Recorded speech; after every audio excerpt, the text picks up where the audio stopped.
Bailey Zimmerman. Bailey, good to see you, buddy. Good to see you, man. I feel like, I don't know, last time I saw you was over at my house and you were like this kid with tons of potential, but now you're like a full star. I wouldn't say full grown. You haven't grown much, but like you're a full star now. Thank you, man. How do you feel?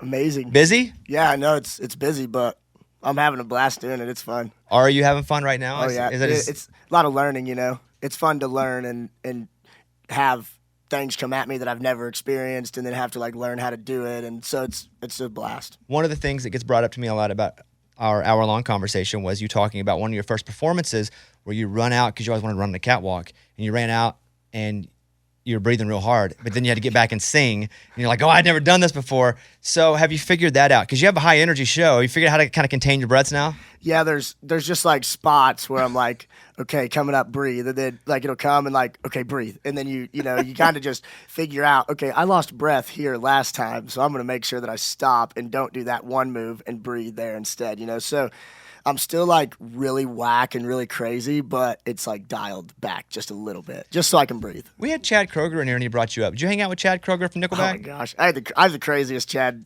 from Nickelback story.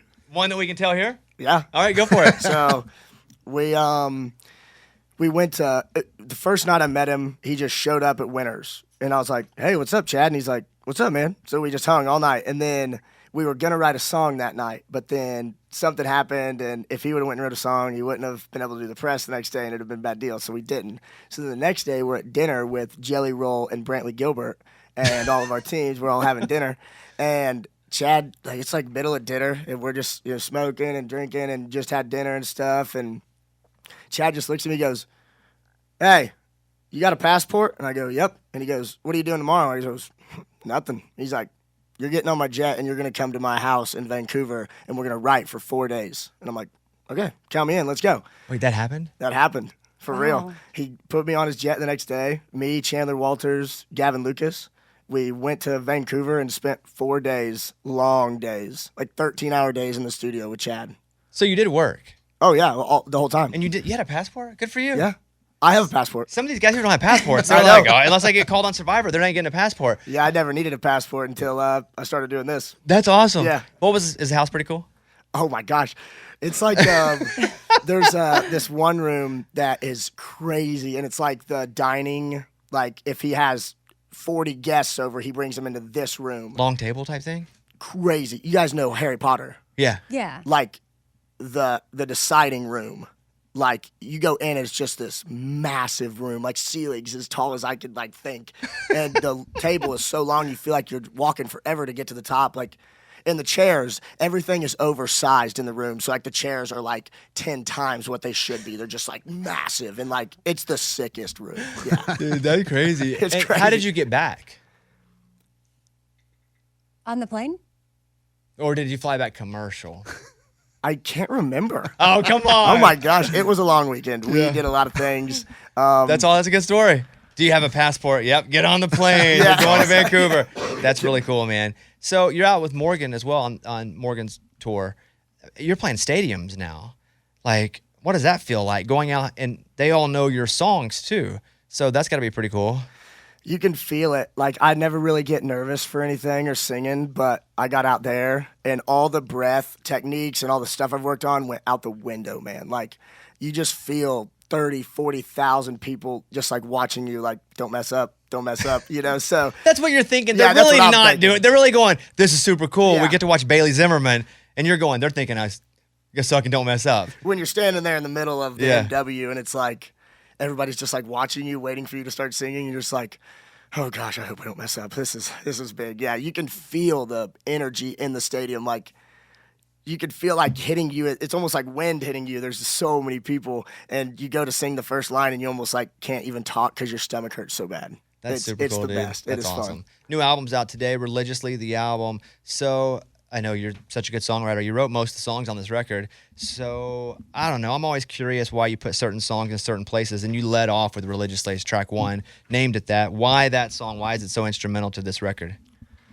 So when I first started singing and I first came to Nash, I had nothing. I had just met with Warner before management and everything, and then I signed with my management, and Chief, one of my managers, texted me after a meeting. I hadn't moved here at all or anything.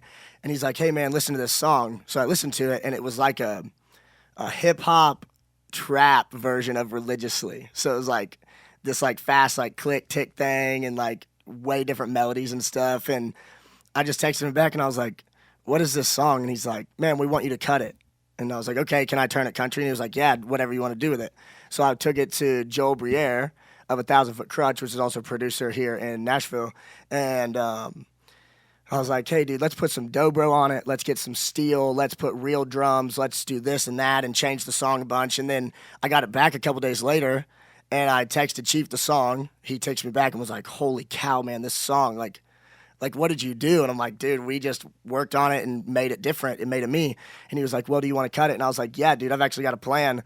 I think I want this to be the title track of my album. If I ever get to be able to put out an album, I want it to be called Religiously, the album, and I'm going to put that as the title track. And he was like... You said all that back then? Yeah, 2.5 years ago. Oh. That's when I got it. And then I was just like, yeah, that's what it's going to be. And I saved it until this because I don't know, just something about the song that it didn't really relate to me when I first got it.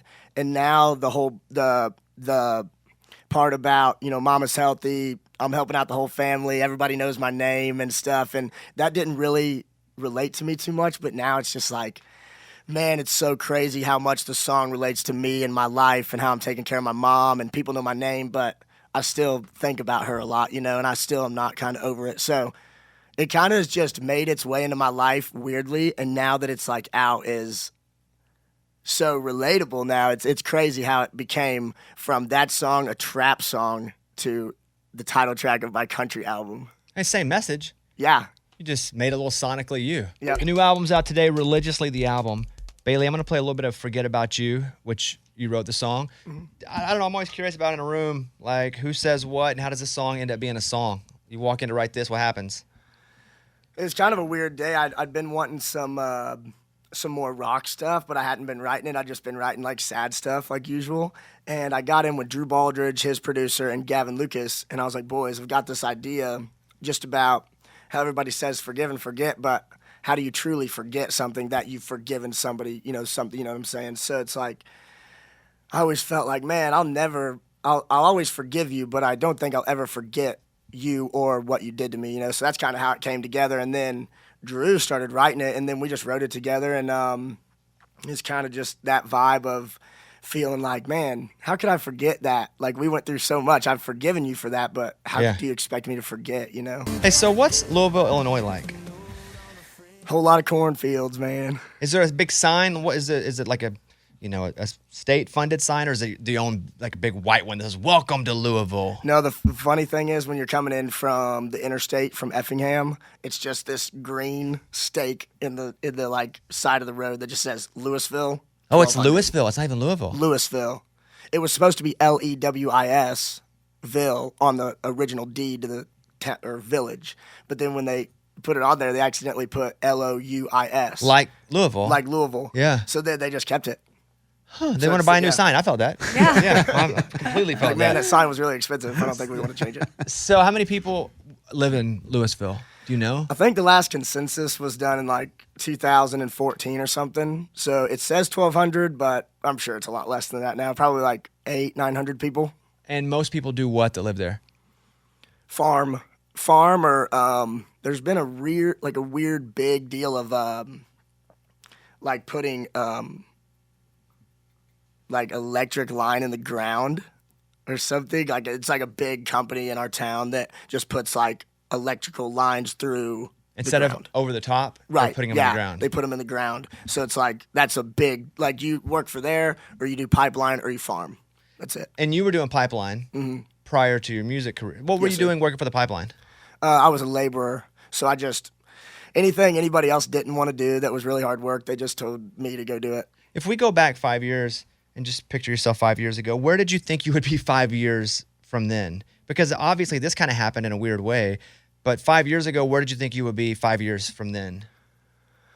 I was hoping to be a boss on the pipeline to where I would just ran crews to where I didn't have to get out of my truck. That's what like my goal was. Like, okay, because you see all the old dudes in their trucks and they haven't got out of that truck in 17 days, you don't think. Like, I've never seen them get out of their truck. So it's kind of like always the goal is you become a laborer, and then you either get into an operator position or a straw boss, which is right under the boss, and then you move up your way. So I just was hoping to move up in the pipeline industry and not have to, like, carry 40,000 pounds of stuff all day. When you were coming back and forth just before you decided to make the move to Nashville, I don't know, was that still scary? Because, I mean, you're now going to commit to doing something new. You are seemingly good at this. Success hadn't happened yet, but you're seemingly good at it. People like you, but it's also a career in anything creative. It could be fleeting. So did that make you nervous moving down here, kind of giving it all up? Or did you know you could always go back and get the same sort of job? Well, the job wasn't in question because I quit it, and I don't think they wanted me back because I told them that I was quitting. And How'd you tell them, though? That's the question. I got up out of my bed, and my phone was blowing up, and I'd posted my first singing video the night before. And then when my phone was blowing up, I was like, man, what's going on? So I checked it. It was like 7 o'clock in the morning, and it was just like, I think the notification was like 847,621 notifications from TikTok. And you had them on because you didn't have a lot of notifications because you weren't posting anything except truck stuff, really. Right, exactly, yeah. So I was just like, holy crap, I've never got this many notifications before. So when I looked, it had just like blown up, dude. And I was like, holy crap, okay. So the first thing I thought to do was like, okay, you've been praying a bunch about what you need to do in this life. Is it pipeline? Is it something else, and you've been praying a bunch, and this kind of makes sense. Like, this is something to chase. So I just got up out of my bed. I was still in my underwear, and I walked over to my window that looks out in the backyard, and I called the union. Well, I hyped myself up first because I was like, do it. You got to do it. You got to slap yourself in the face. Come on, baby. Come on, baby. So I called them, and they answered, and I was like, hey, I'm Bailey Zimmerman, and I want to quit. And they're like, what do you mean you want – like, what's going on, buddy? Like, what do you mean you want to quit? I'm like, man, I don't want to work there no more. I'm going to be a country singer. And they're like, oh my gosh, okay, good luck, dude. I mean, this is an awful idea. I don't know why you're quitting your job. But yeah, I just quit it. And that was kind of like the no plan B thing. I didn't want to have something to fall back on if I got scared, so. You burned the boat. Like you took the boat over to another country to fight, and you don't want to ever go back, so you just burn the boat so you can't leave. Yeah, so that was kind of my thing. So moving to Nashville is just like, well, this is all you got. I mean, you're either going to make it or you're not, but work as hard as you can and see what happens, Crazy. He just called. I love it. That's awesome. I knew the story. I just want to see if you wanted to go there. But he just the next day just goes, hey, it's Bailey. I'm out. Like, I quit. That's crazy. By the way, you guys sound great. The band sounds great. Thank you. You know these guys? Yeah, I met you do. Okay. Mr. Chris. Just making sure you know who they are. Yeah, I met him right when I moved to Nash, and then these boys came along, a year ago, year and a half. So we've been together basically ever since everything started to go. Bailey, you ready for this? These are questions the listeners have sent us. I love it. Hey, that's awesome. Play that underneath this. Oh, yeah. Yeah, just keep hitting us with that. All right, here we go. Uncomfortable questions from listeners. Does Bailey Zimmerman feel like he has a girl's name? Yes, for a long time I was really bummed about my name. I always asked my mom, like, why did you name me Bailey? And her answer was? Because my grandpa is William Lynn Bailey, so I'm Bailey Lynn Zimmerman. And they thought I was going to be a girl. But then I turned out and I was a guy. So. How long until they knew after you were born? I would say within the 30, 45 seconds. Okay, all right, good. Anything more than that, we're starting to be a little worried. Okay, good. Yeah. Good deal. Uncomfortable question number 2. Has Bailey Zimmerman seen any money from his first number 1? I don't think so. Takes a while? They said it'll take a long time. About a year? Yeah. Sure. Cool. I'm just happy to be here. Number 3. Would Bailey Zimmerman ever date a fan? Just depends how cool the fan is. I mean, if she's cool enough that I like her, then maybe. Absolutely, amen. Is Bailey Zimmerman actually really sad, but he posts himself looking really happy online to hide his sadness? Some of that's true, yeah. I would say some of that's true. Okay. Everybody's sad some days, but as long as you smile. It's when you're frowning when it can get really bad. If you smile every day, then maybe that sadness will leave. I was going to say, you're a pretty bright person. Yeah. I mean, I watch your social media. You're just a positive guy. Yeah, I like that. I try to do that, man. I try to be positive. Final question is about your chain. How much was the BZ chain that Bailey posted on Instagram? For free. Really? I didn't pay for it, no. This guy from Happy Jewelers out in Orange County, LA, he was just like, he hooks up Ernest and Morgan and Hardy a bunch, and he was like, I'd love to make you a custom chain. And I was like, oh my gosh, I would love that. And then he sent it to me, and I was like, this is what you made me. This is freaking awesome. Oh my gosh. So yeah. You're wearing it now. Yep. Yeah. Didn't have to pay for it. Dang, see, that's how you know. Because when you can't afford anything, and I've said this too, when I was broke, nobody gave me crap. Now that I ain't broke, everyone's giving me everything. And I'm like, it just doesn't really match. So you know, true, you just wish it was the other way a little bit. You did a cover of God's Gonna Cut You Down from Johnny Cash, which I love the song. And it was used for a TV show theme too. Do you know what show that was? God's Gonna Cut You Down. I forget what it was back in the day. Gosh, what is that? And so, and maybe you can Google that for me, Mike. I love that Johnny Cash song. Why that song?